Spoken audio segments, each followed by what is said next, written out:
جهانګیر خان د یوسف جان لالا ډیره غټه بېزتي وکړه جی د ټول ناول خو تاسو هم په کمنټ کې دا راته ووایئ چې څوک په حق دی. زما په خیال یوسف جان لالا په حق دی ځکه چې که هر څنګه هم د پښتنو ډیر زیات خدمت کړی دی. السلام علیکم ملګرو، حکمت جان ما امید لرم چې ټول به روغ او جوړ. تاسو ته په سیټ کې د جهانګیر خان د ویډیو کلیپ ښکاري جی چې ویګا لایو راغلی او د یوسف جان لالا پسې یو څو خبرې کړې دي چې یوسف جان لالا چې کوم د کوم خدمت دي ته زه نه وایم چې دا یوې تور سر لور شي او بلې تور سر ورشي دا غینه انټرویو اخلي. نو زه به دا وایم چې نن سبا څومره سوشل ورکر دي، څومره کسانو چې د مایک روچت کړی دی د یوسف جان لالا په وجه روچت کړی دی او د یوسف جان لالا نه ډیره غټه زده کړه کړې ده. زه به جهانګیر خان ته ووایم چې تاسو نه خلکو څه زده کړه کړې ده، تاسو نه پښتنو څه زده کړه کړې ده. تاسو خو تل دپاره پښتنو دپاره په انسه اوچته ښودلې ده، پښتنو ته هم ټوپک په لاس کې ورکړی دی او ټول هم دا زده کړه ورکړې ده.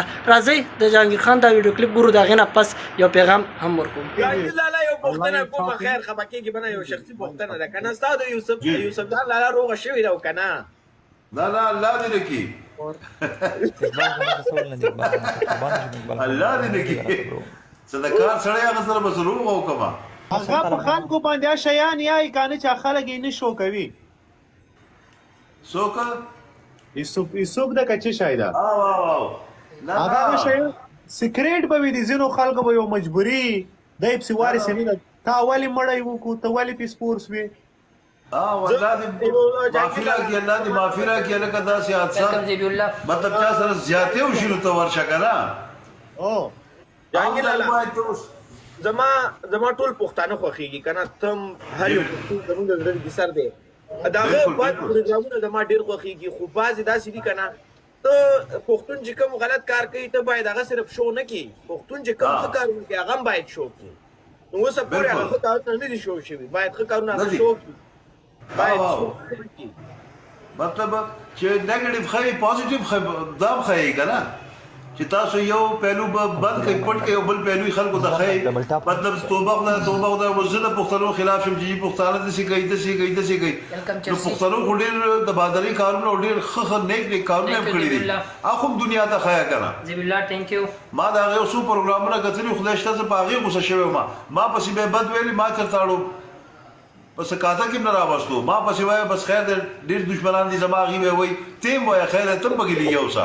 دا ویډیو کلیپ وکتو تقریبا دا 15 منټه ویډیو وه، ټول هم د یوسف جان لالا باره کې وه، خو ما دا لږه در سره راوسته داسې یو څو خبرې، خو حق مې جوړېدو جي چې برای اصلاح پیغام ورکړم دغه دپاره.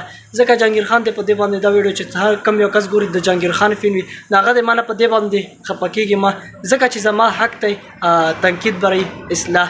ځکه چې زه به جهانګیر خان ته دا ووایم چې یاره تاسو پښتنو دپاره سره وړي دي، دا هم ورته راوړي دي چې یاره ټوپک به څنګه استعمالوئ، یوه پنسه اوچته بله ټیټه په لاس کې ګوتمې په غاړه کې امیلونه.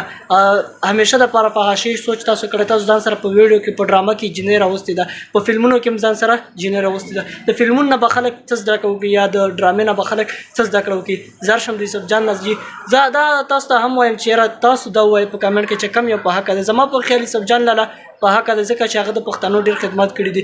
نن سبا چې کوم یو سوشل ورکر دی هغه روچت شوی دی او د مایک راغستی د پښتنو خدمت کوي، د دې خاورې خدمت کوي، دا د یوسف جان لالا په وجه باندې دی او یوسف جان لالا نه ډېره زده کړه کړې ده.